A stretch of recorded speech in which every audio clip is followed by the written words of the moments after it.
Social মিডিয়াতে এখন রকমারি মুরগির রেসিপি দেখা যায়। বাড়িতে অথবা রেস্তোরাঁতে আমরা রকমারি মুরগির ও পদ খেয়ে থাকি, কিন্তু মন থেকে বলো তো, ছুটির দিনে যে আলু দিয়ে মুরগির ঝোল হয় তার স্বাদ কিন্তু আলাদাই থাকে। বাংলার মুরগির ঝোল কিন্তু অসম্পূর্ণ আলু ছাড়া, তাই ডুমো আলু অর্থাৎ একটা আলুকে দুভাগ করে নেবে, নয়তো মাছের আলু বলে মনে হবে।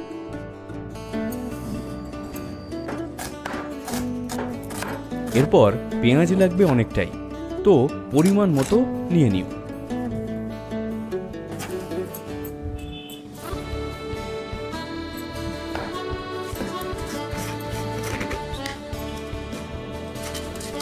আমরা শুকনো লঙ্কা নিয়ে জলে কিছুক্ষণ রেখে দেব।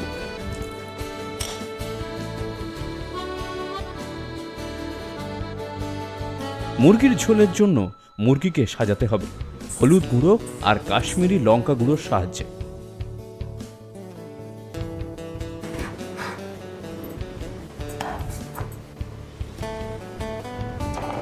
এরপর আদা রসুনকে তেলে দেব না, বরং ভেজানো লঙ্কার সাথে বেটে নেব।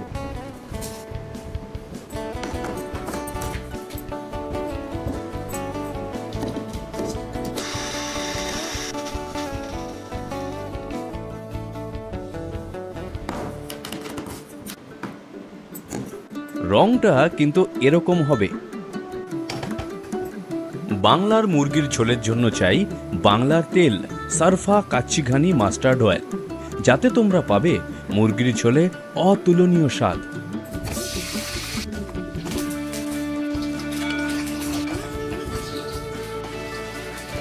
আগে আলুগুলো লাল করে ভেজে নেব।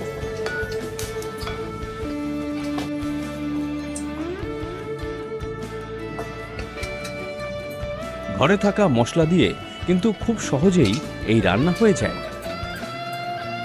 কোনো ফ্যান্সি জিনিস অথবা বাটার প্রয়োজন হয় না।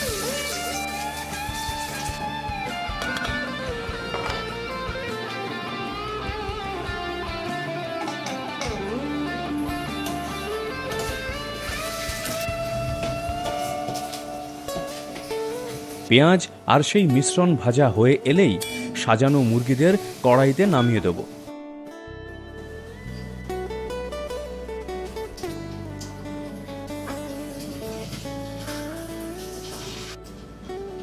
যখন মশলা থেকে তেল ছাড়তে থাকবে, তখন ভেজে রাখা আলু আর জল দিয়ে দেব।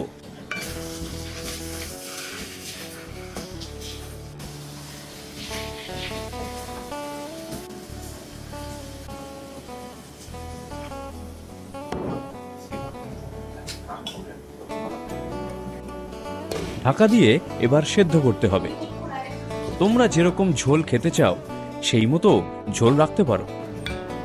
বাংলার মুরগির ঝোল তো তৈরি, সাদা ভাতের সাথে একদম জমে যাবে। তোমরাও আমার মতো মাংস ছাড়া এক্সট্রা আলু নাও তো। বাংলার মুরগির ঝোলের জন্য বাংলার তেল, সারফা কাচ্চি ঘানি মাস্টার্ড অয়েলই লাগবে, আর তা পেয়ে যাবে অ্যামাজন অথবা ফ্লিপকার্টে। লিঙ্কগুলো রইল ডেসক্রিপশনে।